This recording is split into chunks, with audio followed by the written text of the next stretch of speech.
As I've explored ancient non-canonical Christian texts over the past couple of years, my view of Christianity's origins and development has gradually evolved. On occasion, though, I come across literature which causes a more sudden, dramatic shift in my perspective.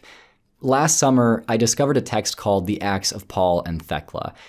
After a bit of study, I realized I'd never view Christianity, especially as it relates to marriage, family, and church leadership, the same way. I became very eager to share what I'd learned with you guys, but I decided I just couldn't do the topic justice on my own.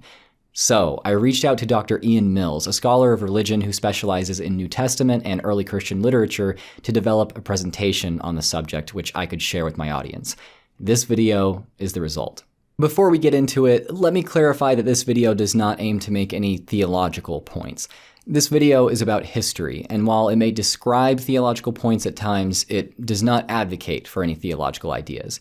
In producing this, Dr. Mills and I only aim to help viewers come to appreciate the wonderfully complex development of Christianity, just as we have each in our own way. In the late 4th century, a nun named Egeria traveled from Gallica, modern-day Spain, to tour holy sites. As she traveled across the Roman Empire, throughout the Levant, and down to Egypt, Egeria wrote detailed descriptions of the places she visited. In Isaurian Seleucia, on the southern coast of modern-day Turkey, Egeria traveled to the church of St. Thecla. She describes her visit as follows. When I had arrived, prayer in the name of God was made at the memorial, and reading the whole of the Acts of St. Thecla, I gave endless thanks to Christ our God.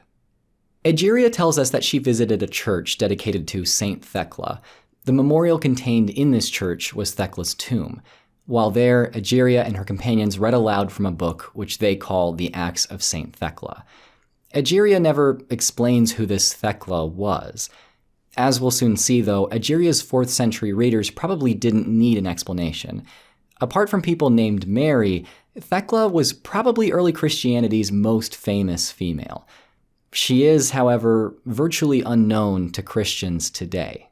Thecla was a female disciple of Paul, who was famous for her renunciation of paganism, avowal of asceticism, near martyrdom, and subsequent preaching ministry. The most important source for her life is the Acts of Paul, sometimes also called the Acts of Paul and Thecla, or just the Acts of Thecla. This book of Acts, not to be confused with the Acts of the Apostles found in all modern Bibles, was well known in the early church. More than a dozen Greek fragments of the work survive in addition to Latin, Coptic, Syriac, and Armenian translations. Unfortunately, none of these manuscripts are complete. This is probably a result of just how long the thing was. 2 ancient catalogs describe this act as consisting of about 3,600 lines. That's more than 50% longer than the canonical acts. At the time of its creation, when books consisted of 1 or more paper rolls, it probably would have required multiple. It's no surprise then that the Acts of Paul was often excerpted, published only in part, and survives only in fragments. Now, somewhere in the middle of this long work is a series of stories about Paul's encounter with a woman named Thecla. The section begins with Paul teaching in Iconia. Thecla overhears this teaching from the window of her parents' home. She's so engrossed with Paul's teaching that she refuses to leave the window, even to eat or drink. Thecla's parents and fiancé plead with her to leave the window and just get on with her life, but Thecla refuses. Paul's preaching in this book of Acts is worth quoting here. The teaching which Thecla overhears contains a series of beatitudes, probably modeled on Jesus' teaching in the Sermon on the Mount. Blessed are the pure in heart, for they shall see God. Blessed are they that keep the flesh chaste, for they shall become the temple of God. Blessed are they that abstain, for unto them shall God speak. Blessed are they that have renounced this world, for they shall be well-pleasing unto God. Blessed are they that possess their wives as though they had them not, for they shall inherit God. Paul, according to this book of Acts, preached renunciation of the world, including sexual abstinence, as an essential part of Christian ethical practice. It's definitely a no for me, dog. Later in the same narrative, Paul's instruction is summarized as, "You have no resurrection unless you keep chaste and do not defile the flesh, but keep it pure." This may sound strange to someone familiar with the emphasis Christians place on the nuclear family today, but as we'll see, this ethic of sexual renunciation does have its roots in the authentic letters of Paul and reflects a popular interpretation of New Testament writings in the early church. More on that later. Thecla takes Paul's preaching on abstinence seriously, and unsurprisingly, this offends Thecla's fiancé, a man named Thamyris. So, Thamyris, after failing to persuade Thecla to leave her window seat, sets in motion a conspiracy against Paul, this devious teacher who stole his fiancée. Thamyris encounters two of Paul's Christian enemies, Demas and Hermogenes, and together they bring a legal accusation against Paul before the Roman governor. These three charge Paul with teaching young women to renounce sex, and more simply, with merely being a Christian. Paul is arrested, interviewed by the governor, and then imprisoned. At this point, Thecla swings into action. She bribes her way into Paul's prison cell so she can hear more of his teaching. The guards discover her there the next morning and bring her, along with Paul, to the Roman governor. The governor whips Paul and expels him from the city, but Thecla doesn't get off so easily. He pressures her to forget Paul's teaching and marry Thamyris. Thecla refuses. With the encouragement of Thecla's own mother, the governor decides to make an example of Thecla.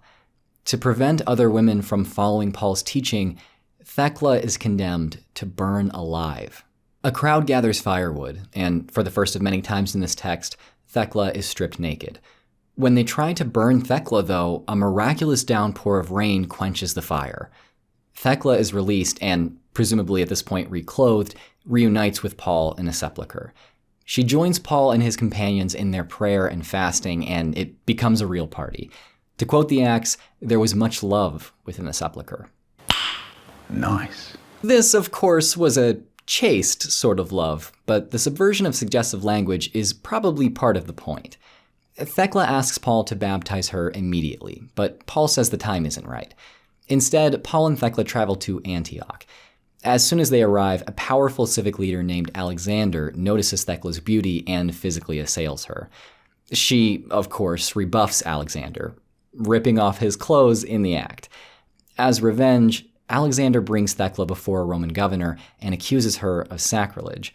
The governor promptly condemns Thecla to be eaten alive by wild animals. Thecla is then bound to a female lion. But instead of devouring her, the lioness just licks Thecla's feet. It's another miracle. The Roman executioners are not discouraged, though. The next day, Thecla is stripped naked and offered again to wild beasts. This time, the lioness is accompanied by a male lion and a she-bear. The loyal lioness defends Thecla against both the new lion and the she-bear. In this gruesome battle, all three are killed. Still, the Roman officials are stubborn. Even more wild beasts are brought in to devour Thecla. Instead of confronting this new set of animals, Thecla makes a dramatic move. In the name of Jesus Christ, she proclaims, "I am baptized on my last day." Thecla then throws herself into a nearby pool of water. She was denied baptism by Paul, so Thecla baptizes herself. Thecla immediately discovers that the pool in which she has baptized herself is filled with flesh-eating seals. Before these adorable but apparently ferocious animals can eat Thecla, a bolt of lightning strikes the water.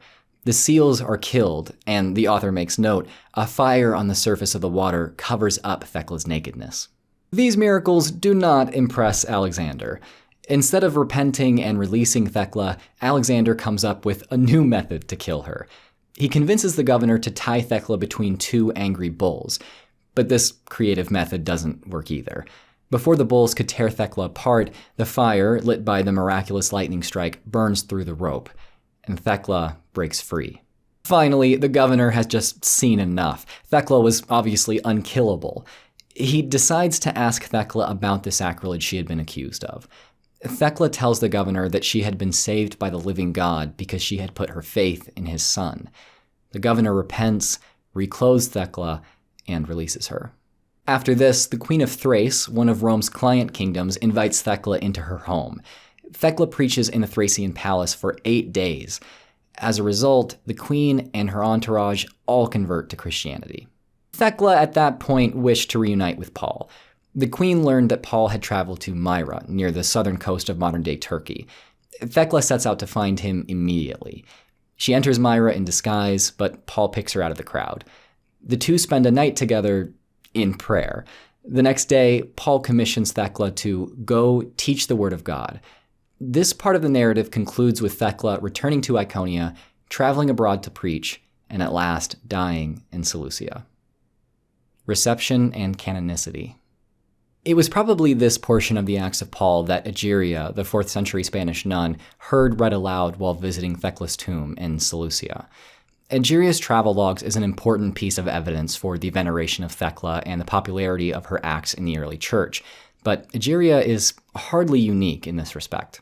A 4th century text, Martyr Acts of Eugenia, also suggests that the Acts of Paul and Thecla was well known in the early church.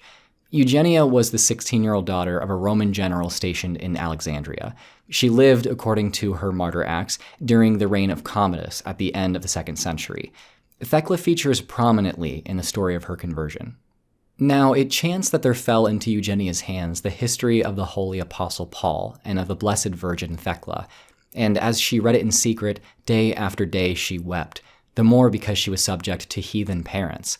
But when she went on reading day by day the history of the holy Thecla, it occurred to her to imitate Thecla's conduct, and having made her choice in the depths of her soul, she set herself to study the teaching of the Christians. According to this source, Eugenia encounters the Acts of Paul and Thecla and converts to Christianity in imitation of its protagonist, Thecla. In the rest of the narrative, Eugenia refers to the Acts of Paul and Thecla as a divine book. This martyr act apparently treats the Acts of Paul and Thecla as divinely inspired. Codex Claromontanus, a 6th century Greek-Latin New Testament, provides further evidence that the early church treated Thecla's acts as scripture. At the end of this text's Pauline books, there exists a canon list, that is, a catalog of authoritative Christian scriptures. The origin of this canon list is a mystery, but scholars date its composition to some time in the 4th century. Near the end of this list, after the Catholic epistles, Apocalypse of John, and the Acts of the Apostles, stands the Acts of Paul. The author of this list evidently considered the Acts of Paul to be scripture, and naturally included it in their canon of the New Testament. Critics of the Acts of Paul. Here's where it gets spicy, but only if you're an early Christianity nerd, which I guess if you're watching this far into the video, that probably describes you, so we're good. There are many more examples of early Christian authors citing the Acts of Paul and Thecla as an authoritative text, but the most famous discussion of this text comes from an author who was not a fan of Thecla. Tertullian, an apologist and theologian, wrote a treatise on baptism at the end of the 2nd century. Baptism, he says, should only be administered by the bishop and those who the bishop licenses. Tertullian then addresses Thecla and the Acts of Paul. But if certain writings of Paul, which are falsely so named, claim the example of Thecla for allowing women to teach and to baptize, let them know that in Asia, the presbyter who compiled that document, thinking to add of his own to Paul's reputation, was found out, and though he professed he had done it for the love of Paul, was deposed from his position. How could we believe that Paul should give a female power to teach and to baptize, when he did not allow a woman even to learn by her own right? Let them keep silence, he says, and ask their husbands at home. There's a lot to unpack in Tertullian's comment. First, Tertullian tells us that the story of Thecla in the Acts of Paul was used to justify female preachers and the administration of the sacrament by women. The surviving text does portray Thecla as an itinerant preacher, but does not, however, explicitly describe her baptizing others.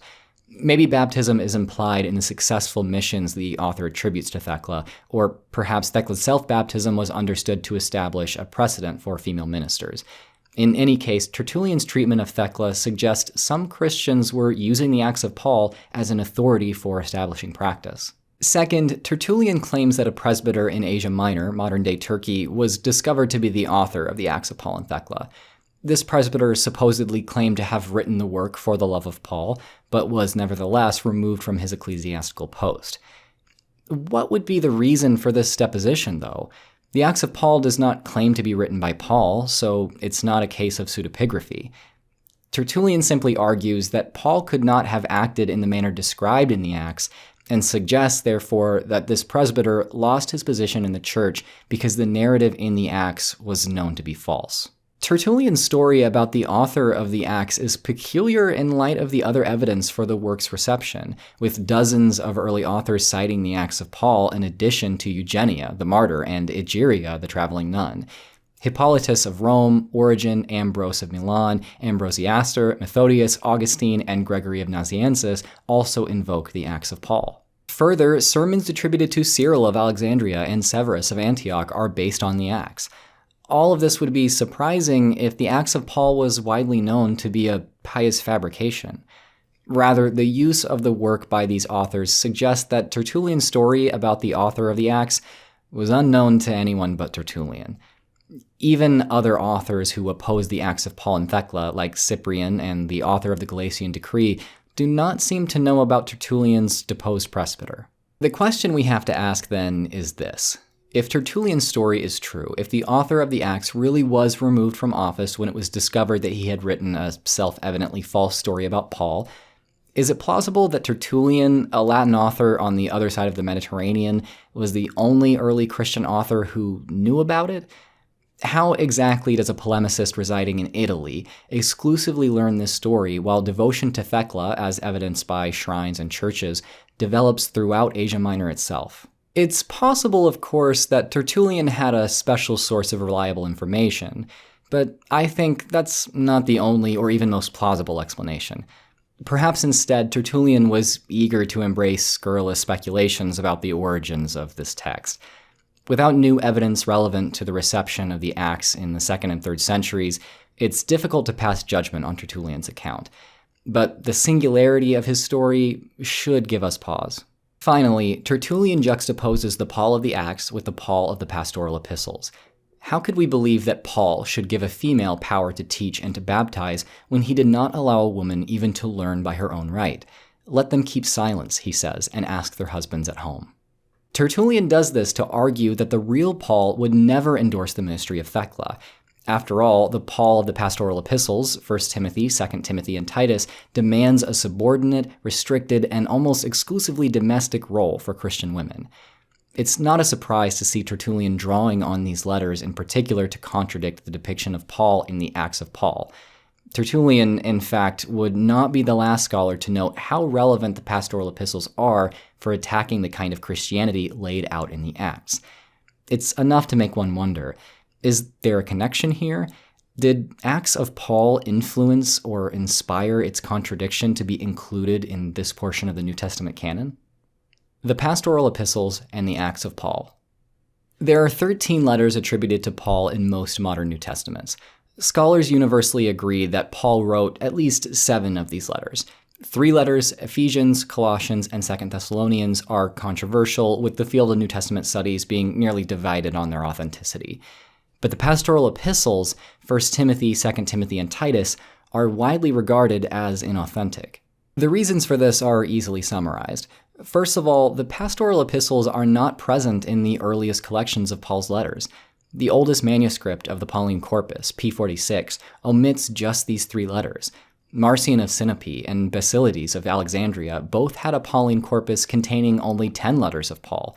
Tatian, a Roman Christian from Syria, had an 11-letter corpus, adding only Titus. Additionally, the Pastoral Epistles are written in a different style of Greek, employ different vocabulary, and articulate a different theology of the law from the other letters attributed to Paul. Even the Pastoral's account of Christian practice seems to be significantly different from the authentic Pauline letters. To give just one example, Paul in 1 Corinthians 7, an uncontroversially authentic letter, advises Christians against marriage. Christians would be more effective ministers of the gospel, Paul says, if they remained unmarried, or if they're already married, if they behaved as if they were not. The Pastoral Epistles, on the other hand, require marriage as a qualification for leadership in the church. These considerations and others have led a significant majority of scholars to conclude that the Pastoral Epistles are not really letters of Paul. They are, rather, 3 examples of Pauline pseudepigrapha, a large body of works from antiquity that falsely claim to be written by Paul. Probably the Pastoral Epistles were written sometime in the early 2nd century by a Christian eager to promote his own interpretation of Pauline theology and practice. All of this is relevant because modern scholars have noticed that the Pastoral Epistles work almost too well as a refutation of the Acts of Paul and Thecla. That is, the Pastoral Epistles seem almost designed to contradict the interpretation of Paul's ethics and theology reflected in the Acts. Were the Pastoral Epistles indeed written to refute the Acts of Paul and Thecla? There is almost certainly some relationship between the Pastoral Epistles and the Acts of Paul and Thecla. Scholars have noticed a whole host of suspicious similarities between the two works. For example, there are a number of people who only appear in the Pastoral Epistles and the Acts. Someone named Onesiphorus appears throughout 2 Timothy, but never in any other letter of Paul or the canonical Acts. He is, however, a major figure in the Acts of Paul and Thecla. So too Hermogenes and Alexander appear only in the Pastoral Epistles and this non-canonical Acts. No other New Testament or Pauline text mentions them. If the Acts of Paul isn't a historical record and the Pastoral Epistles are pseudonymous, there's little reason to believe that any such persons as Onesiphorus, Hermogenes, and Alexander ever existed. How is it then that the Pastoral Epistles and the Acts of Paul prominently feature the same figures, otherwise unknown in early Christian literature?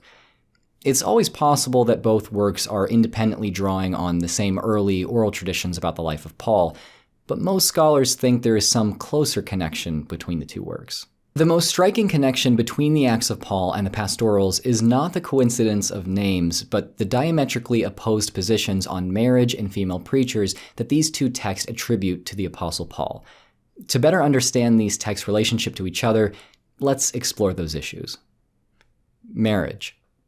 As we've seen, the Paul of the Acts of Paul and Thecla praises chastity and condemns marriage. Blessed are they that keep the flesh chaste, for they shall become the temple of God. Blessed are they that possess their wives as though they had them not, for they shall inherit God. The Acts describes this point as integral to Paul's gospel. While the historical Paul does not place the same emphasis on this issue, the Acts of Paul's teaching is still very similar to the historical Paul's advice in 1 Corinthians 7. Are you free from a wife? Do not seek a wife. Let even those who have wives be as though they had none. A little further on in 1 Corinthians 7, Paul clarifies that he who marries his fiancée does well, and he who refrains from marriage will do better. Finally, Paul clarifies that widows are free to marry who they want in the Lord, but she is more blessed if she remains as she is. The historical Paul was more moderate than the preaching in the Acts of Paul, but both the historical Paul and the Paul of the apocryphal Acts express a clear preference for chastity and singleness. The Paul of the Pastoral Epistles, on the other hand, expresses a diametrically opposed point of view. Whereas Paul in 1 Corinthians encourages widows to remain unmarried, the Paul of 1 Timothy explicitly instructs widows to remarry. Let a widow be enrolled if she is not younger than 60 years, the wife of one man, but refuse younger widows.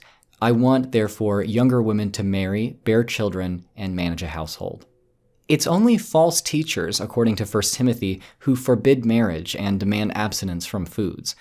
Instead, the pastoral epistles make being the husband of one wife a condition for leadership in the church. The pastoral epistles does not tell married people to live as though they are unmarried, but rather promotes sexual activity. Women, according to the pastorals, will be saved through childbearing. The Acts of Paul and the pastoral epistles thus adopt conflicting interpretations of Pauline sexual ethics. The renunciation of marriage and sex in the Acts of Paul does take Paul's more measured advice in 1 Corinthians 7 to an extreme. Still, though, it's closer to the historical Paul's sexual ethics than the promotion of marriage found in the pastoral epistles. Female preachers. As we've already seen, Tertullian highlights a second point of contention between the pastoral epistles and the Acts of Paul and Thecla.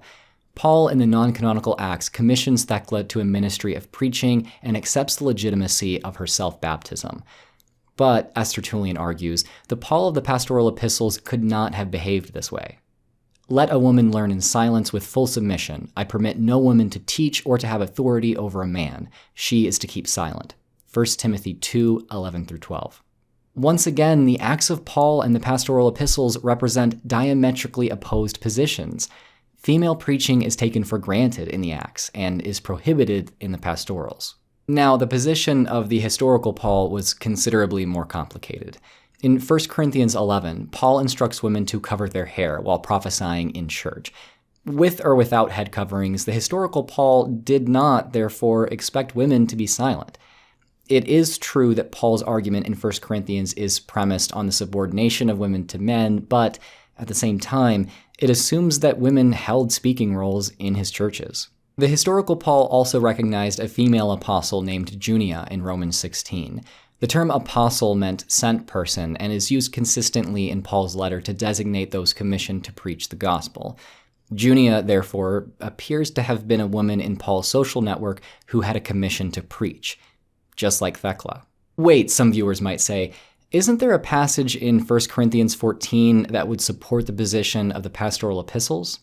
As in all the churches of the saints, women should be silent in the churches, for they are not permitted to speak, but should be subordinate, as the law also says. If there is anything they desire to know, let them ask their husbands at home, for it is shameful for a woman to speak in church. Contrary to Paul's own argument in chapter 11, this passage prohibits women from speaking in churches. These verses, however, have long been suspected of interpolation. Like the famous interpolation of the woman caught in adultery in the Gospel of John, this passage is found in different places in different manuscripts. Furthermore, the passage interrupts the flow of Paul's argument in chapter 14. The surrounding passage makes better sense without the interpolation. These considerations, alongside the contradiction with 1 Corinthians 11, have led the majority of scholars to conclude that the passage was inserted into Paul's letter by some later author. The general contours, then, are clear. The Acts of Paul and the Pastoral Epistles advocate opposite positions on the place of women in Christian ministry. The Acts support female preachers, while the Pastoral Epistles oppose them. It is true that the historical Paul was not a modern egalitarian, but Thecla's role in the Acts of Paul more closely resembles the status and role of women in the ministry of the historical Paul than the patriarchal vision of the Pastoral Epistles. Competing interpretations of Paul. What then is the relationship between the Acts of Paul and Thecla and the Pastoral Epistles? Well, apostolic acts were a popular genre in the 2nd and 3rd centuries, so it's entirely possible that the Acts of Paul is a response to the Pastoral Epistles. If this is the case, the author of these acts must have believed the Pastoral Epistles were a forgery that misinterpreted the teachings of Paul. The author wrote the Acts, then, to correct the misinterpretation of Paul found in the Pastorals. It is also possible that the Pastoral Epistles are a response to the Acts of Paul. The Pastorals, as we already noted, argue against certain false teachers who claim Paul's authority for female preachers.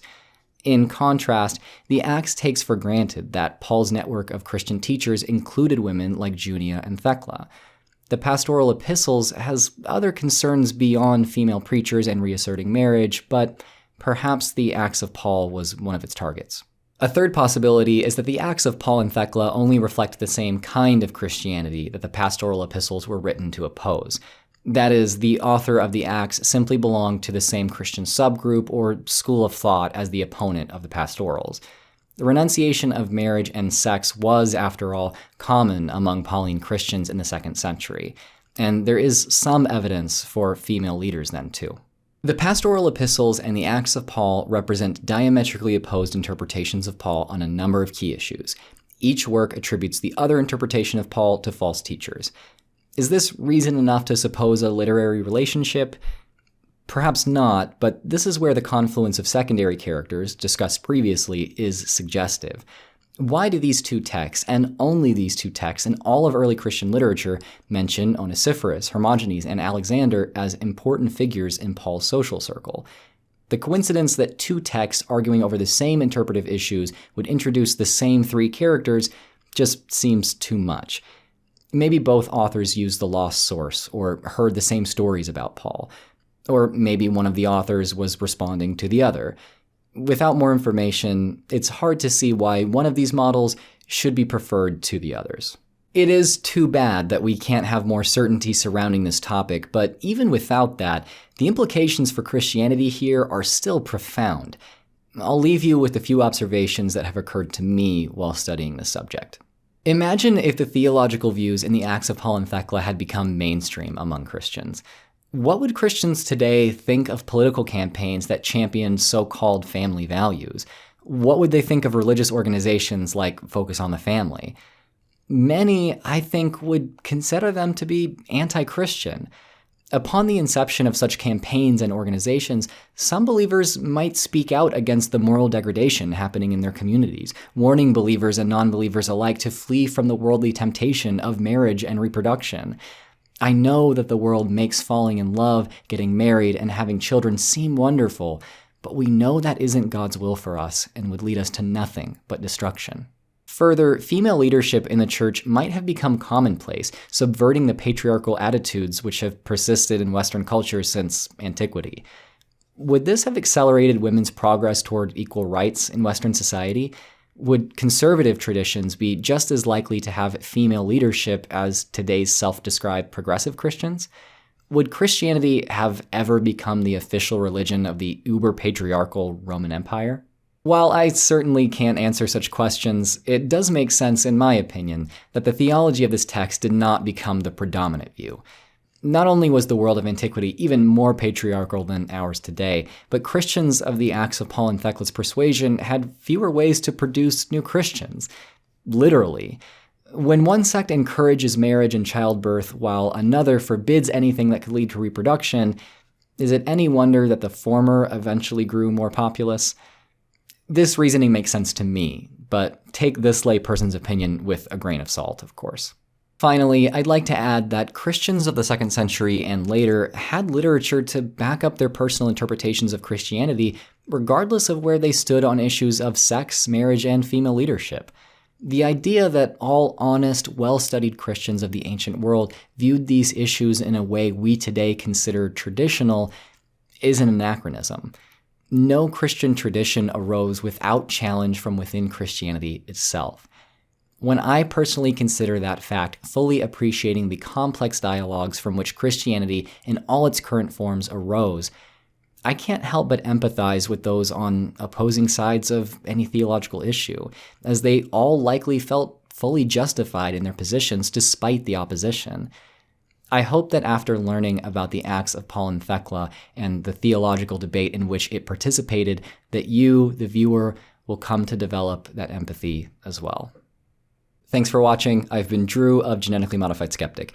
I want to give a massive thank you to Dr. Ian Mills for his excellent contribution to this video. I most definitely could not have done it without him.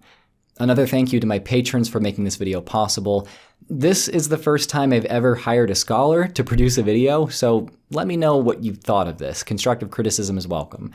Remember to be kind to others in the comments, and until next time, stay skeptical.